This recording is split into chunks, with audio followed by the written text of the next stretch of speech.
It's Monday at 5 in the morning. I'm almost 50 years old and I'm awake. I'm not up to exercise or go to, boot camp.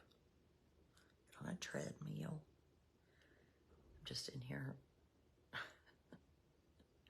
Literally, I was trying to count up how many hours I haven't had sleep in the 10 and a half years I belonged to that kookaburra in the other room. Glad to know the rest of the world is awake. Not me. I belong to someone who doesn't sleep. And what's funny is that he has been sleeping. So he's been sleeping since maybe January. We did a med change. So Amos is 10 and a half and has autism and a genetic disorder and anxiety and ADHD, all the things that come with it. And has never been a sleeper, which most people will tell you something about autism and like being wide awake is a thing. I have no idea. But I get it now. He doesn't sleep. And we tried medicine. We've done all sorts of things. So in January, we moved. He was taking like guanfacine, trazodone, and Lexapro. We moved from that to like a Zoloft kind of pill. And now he takes risperidone, which is an antipsychotic, right? The term antipsychotic, I might never get used to that, but now I can like say it without hyperventilating. He takes an antipsychotic because the SSRIs, like the Lexapro, the Zoloft, the Wellbutrin, cause tics for him, which is like a breathing kind of tic. And so risperidone, and then he was taking Memantine. Does he take Memantine still? I think he takes Memantine in the morning. So anyway, in January or whenever it was, we made the switch. He started sleeping. Like, he sleep from 10 hours a night. And I was like, I'm a new person. I've been writing a book. Like, I had all this sleep. He sleeps in our room, not in our bed, in a little, it's from Rose's. It's like the Eastern North Carolina version of Target. Roll-away bed. And he likes it. It's in the corner of our bedroom. He's great. So anyway, I'm glad you're getting all of the sleep. No. See, I'm not getting sleep. Is that a scammer? Suspicious. Anyway, for the last maybe 2 weeks, at least 10 days, it's like he just turned off his sleep button. He has trouble going to sleep, but that's not as bad of the staying asleep. And then, so where he was going to bed at like 8, now I'm putting him to bed a little later. Last night it was 9:30, and then he'll sleep till about 4:30. 7 hours, 6 or 7 hours was always kind of his go-to. So when I was putting him to bed at 8, last week, he was getting up for the day. He might get up at 2 a.m. So then by the time I came downstairs at about 6:45, 7 a.m., which is when I sleep too, because I like to sleep, he would be asleep in the chair, watching television, because I just let him go downstairs because I've decided a couple years ago that I wasn't going to be victim of this non-sleeping business, because he will lay in that bed and yell at you, I'm not sweaty. I can't sleep. You need to watch TV. You need to go downstairs. 498,000 things. So anyway, I let him. Good morning from somebody else who doesn't sleep. Not sleeping, I really got into researching it because it's so torturous. When you have a baby, a tiny baby, and you're like, oh my gosh, I feel drunk. You evidently operate a car like someone who is drunk. You eat terribly like somebody who was out the night before drunk, and you feel hungover. And when you feel hungover, you want to go to McDonald's and get a sausage, egg, and cheese biscuit.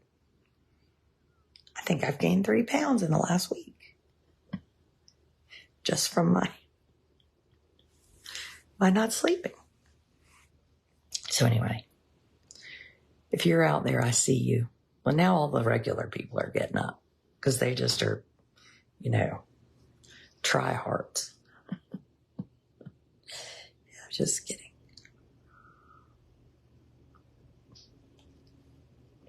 Sort of.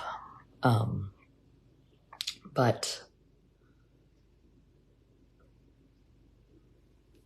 that's all I got.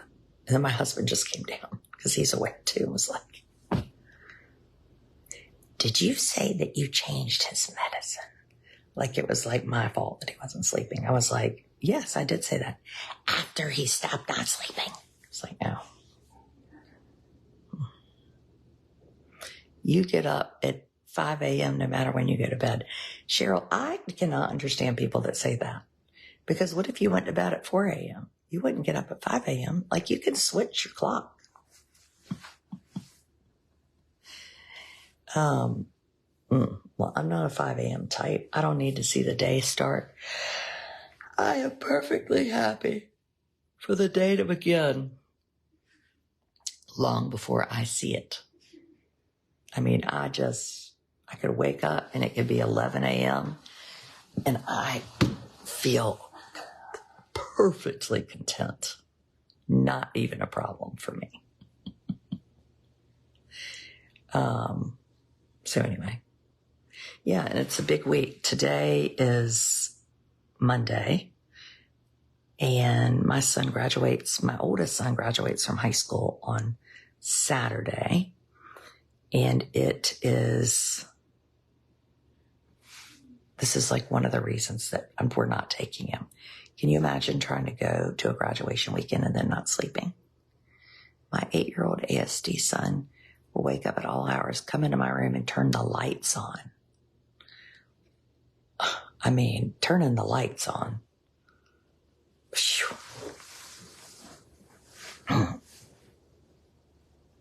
At least now Amos will go downstairs. Well, anyway. It's just I see you post.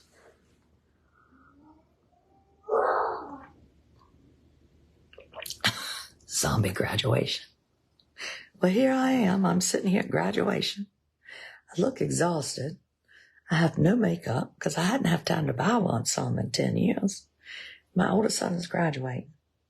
And I'm so tired. But I want to enjoy it. And I just don't think I can. Yes, I finished my book 2 days ago. I don't understand why people write books because it was truly very difficult.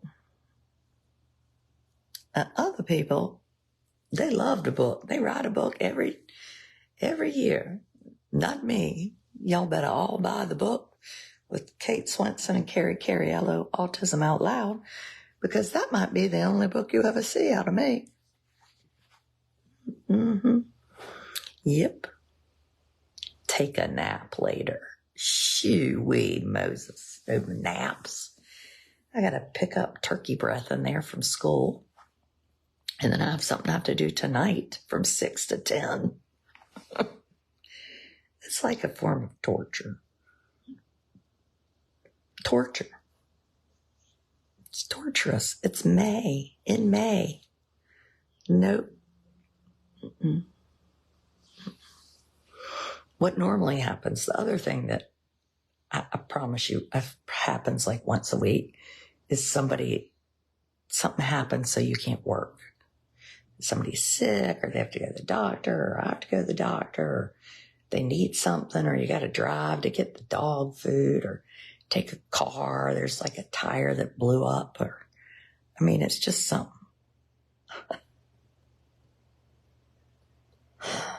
Yeah. I never had a perfect existence, or I guess I never pretended I did. So that's maybe the difference in me. Yesterday in church, they were talking about how, was it church? Maybe I don't know what it was. How there's like a social media world and a real world. And I've always felt like my social media world and my real world were connected, even before I started this vlog or whatever the devil you call it. How does he do in school for the whole day when he's up this early? I think he's tired, but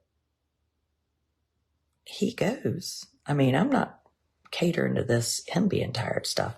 Now tonight he'll probably sleep well, but I have to be gone from 6 to 10. And so then when I'm gone at bedtime, that really sparks a chain of concern.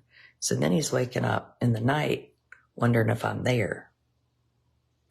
It's hard to be somebody's person. I am full on his person.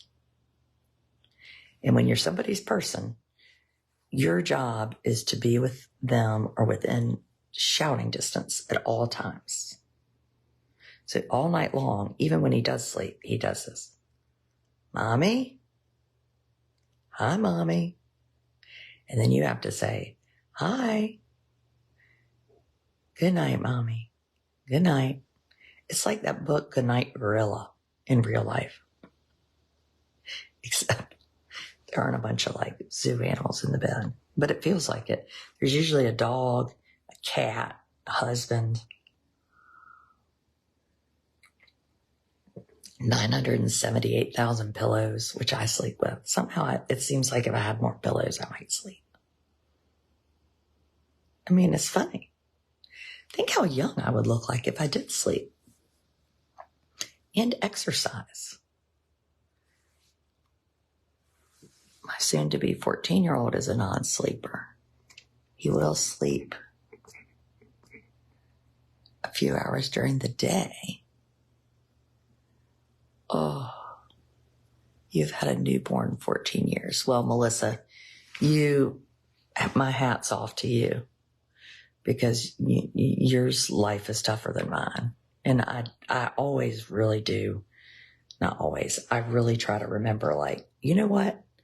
You've got it. It's not as bad as it could be. And that is like my go-to, because when things seem really hard, years and years and years ago, I was in kind of a dark space, and I woke up. I couldn't sleep, actually. I didn't even have Amos. Did I? No. We had some other things happening. And I woke up and Googled worst thing that can happen to you, because I needed to be reminded that my life was not terrible. You have a dog that has Alzheimer's?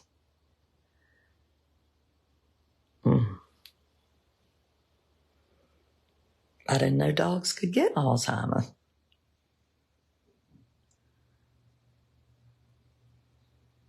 My father-in-law has Lewy body dementia and doesn't sleep. I am his caregiver. Well, hats off to you, because I just don't think I could do that.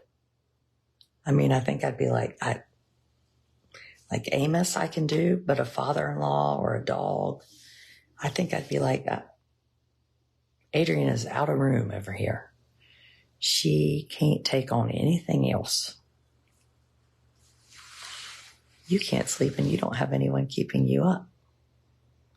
Well, Marilyn, if I were you, I'd get myself some Vicodin and Percocet or something.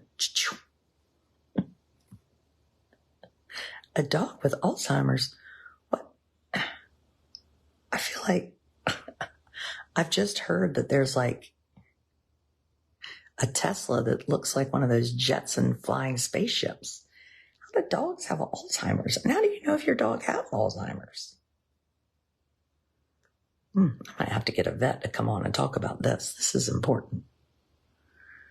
My husband has early onset dementia at 60. Golly.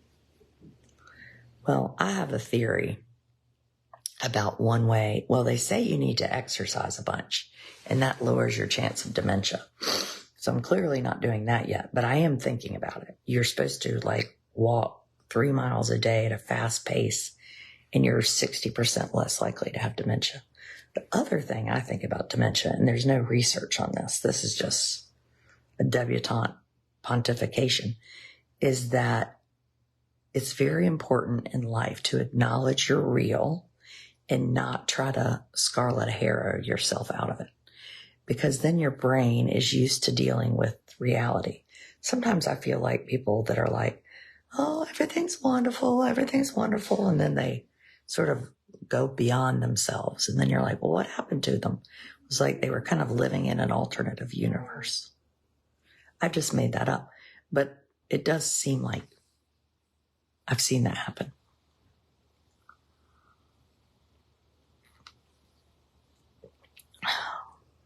All these people not sleeping. An hour and a half of sleep. Dear baby Jesus, my friend has an autistic dog.